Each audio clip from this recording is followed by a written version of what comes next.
That was delicious. I mean, guys, don't touch that over there, all right? Just leave it off to the, all right? Just put that, don't touch that plate. Is that me doing the weather right there? Where? Right behind Ben. Ben? Oh, can't see. Yeah. Oh, I can't. Oh, it's Byron. Yes, there you go.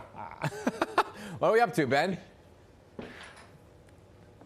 That's 1997, baby. Oh, that's Byron Miranda, gosh. 1997 right now. This is, I mean, Oh my look God, at that that's suit. CNN. Look at the double breast. Oh my Look at the God. tie. Yep. He still has my that God. suit. It's amazing what YouTube has, by the way. It's incredible. It really is. Look at that. Let's see what he's saying. 1997. Where'd wow. you get that from? Don't act like you've never looked yourself up on YouTube, Byron. You know it's so easy to find you anything. You still have that suit? And it will dry out. Sounds exactly the same. At least for the next couple of days. Weather stories in the Pacific Northwest. Please bring the mustache back as soon as possible. Like a good, thick mustache, Byron. I think that That's would good be stuff. amazing. Oh, you had me there. Yep, you're just running on craft singles in this video. Okay, so we have a very cool story to show you. A discovery. A discovery that I made just from a vintage store, from a leather jacket I purchased, and a company that's American-made, fourth generation. It's called Shot. Enjoy. I remember my first. I was 40. It was 51.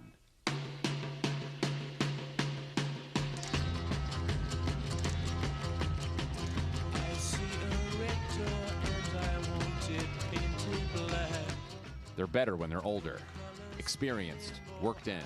You gotta live in it, ride in it. And I wasn't aware that what I just purchased from this random vintage store was already a symbol of American rebellion and style. It was a 1972 Shot Perfecto. That's the name of the jacket you've seen on screen, in music, hugging the backs of legends. And initially, I was gonna trace my particular jacket back to its original owner. Then I learned about the company that created it, American made, in a factory in New Jersey.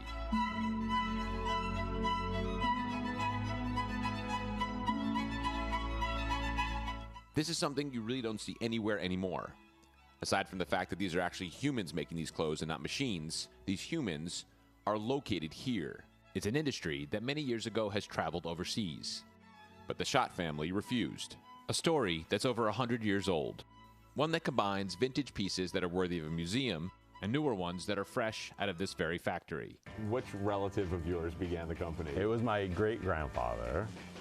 He started in the Lower East Side of New York. He was a pattern maker and started making fur-lined raincoats. The company started in 1913. He said he started the business with a lie. It was a lie to his brother to get him into the business. He saw this opportunity and was the first person to sew a zipper into a jacket. So really, my great-grandfather invented the motorcycle jacket. Goes back to when you talk about old New York, that our jackets were a part of that canvas. I mean, our jackets were there for so much, and that's kind of what we love about it so much. That's what inspires us. Where does it really begin? This is a 1930s jacket. This one's from the 1930s? This jacket, this actual jacket.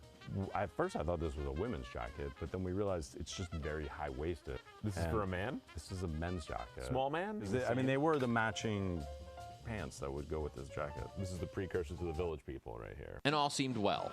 That was until a Shot Perfecto was worn by some actor named Marlon Brando in a movie called The Wild One. This was 1953, when simply showing your ankles was considered seductive. So when Brando walks in wearing this mean-looking jacket, schools took notice and decided to ban them nationwide. Did being banned kind of enhance sales a little bit because it was like this taboo garment? Yes, absolutely. Being banned was definitely good for sales at that point. There was some concern in the company about what would happen, but it just took off. It became a cultural phenomenon. We deal with customers all the time. They're like, oh, I love that asymmetric biker jacket. I love a Perfecto jacket. I can't wear it. It's too much for me. I was gonna say, you're a hooligan. It's just ingrained in people's minds. It's like it's a bad jacket. Yep. And it's a mentality. Like you put it on, it has transformative powers. As a leather jacket and just jacket nerd, this is where I will die. You are one of the few people who can answer this properly. How does one wear a leather jacket and not feel like a So much of it is in the head. Yeah. It really is. You have to feel comfortable putting it on. And to think the person that wore this jacket loved it enough to wear it to death. They grow a soul. They do. This is something you don't see often anymore in the States. That's right. Is an actual factory producing and creating anything. It's true. I mean, there's so much talk about bringing jobs back to this country, and these are jobs that never left. You know it's a serious factory when there's actual outlines for walkways. Yeah, Like that's you have, true. Like, this is where you said, don't go anywhere but here. What is this? This is an old leather drum. They would use this. This would be like a sample drum for putting leather in, for milling the leather. We put jackets in there. So we actually take our jackets and throw them in there to beat them up a little bit. It's a giant jacket beater. Machine. We put misbehaving children in there. This is a 40s jacket. That's a 40s, literally. like, cool. Yes. I don't know what the circumstance would have been to wear a jacket like this. Tell me it's called the Yeti. We had like a Kenny Rogers collection in the 80s. Well, I can imagine the kid that had to put that on. I mean, this is the coolest parent in history. My great-grandfather figured nobody would want to wear a jacket with his name on it. So he came up with this label, Perfecto, after his favorite cut of cigar. And over time, Perfecto has been known as this jacket. How do you choose which jacket to wear on a daily basis? This is just like, this is each individual piece of a jacket. This is a piece of a jacket. This is all cut by hand. Our cutters are gonna take their blade and cut out every single piece. It's crazy how many people work in fashion in New York and they haven't seen a factory like this.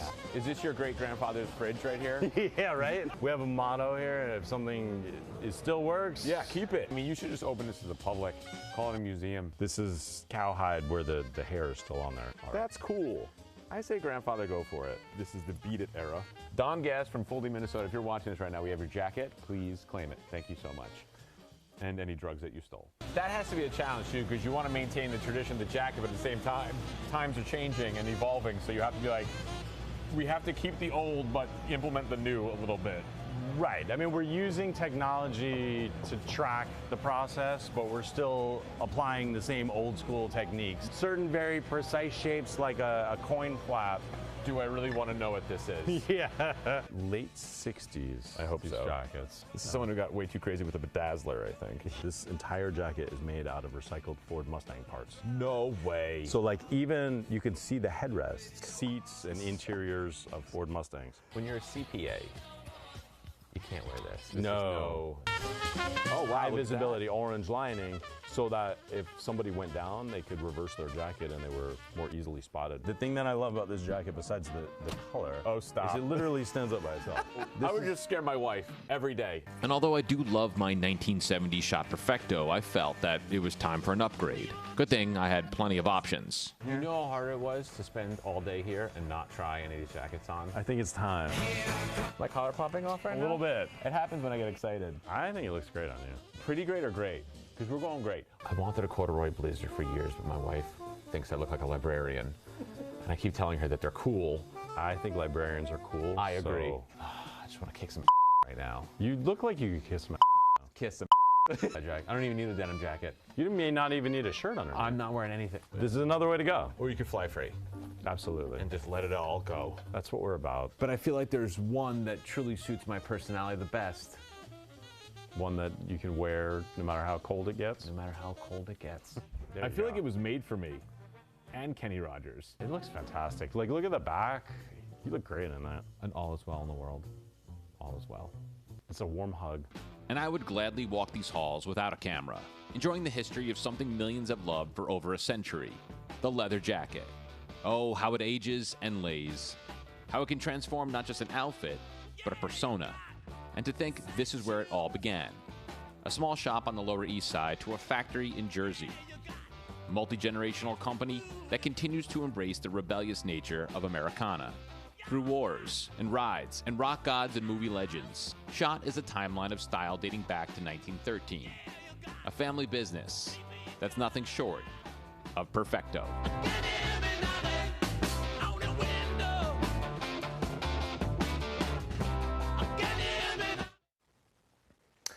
And there it is, American made. You saw it right there. It's called Schott. Their Instagram is Schott NYC. That's SCHOTT NYC on Instagram. Get them. I'm telling you, if we had wardrobe, I would say give me Schott right now. They're the best. They have the coolest clothes, the best leather jackets, iconic American style. Here's. Oh, sorry. I don't know why that's up there. Here. This is their website here. Right here. Oh, my Shot gosh. NYC. Nice. Bombers, all kinds of great stuff. Yeah. And they get better with age. So, Yeah, they yeah, look that's Shot NYC. Shot. I did- oh my best, gosh. Best That's jackets awful. ever. You should bring my hair back. You should have seen where I used to have hair down to my Oh my butt. gosh. And it was all straight. I had the bangs and everything. Man, I don't think. Getting a visual. Yeah, we tried to find your Stevie B days or whatever it Oh. was when you were like dancing in freestyle music, but we couldn't find that. Oh, It's good. unfortunately not available. Only Thank Byron doing weather I in the know. 90s. Just, that's it's always available. He put it up himself. That is hilarious. Thank you very much. Appreciate it. This Coming is- up, everybody. This is feathered. That's feathered. Feathered hair. yeah. Yes.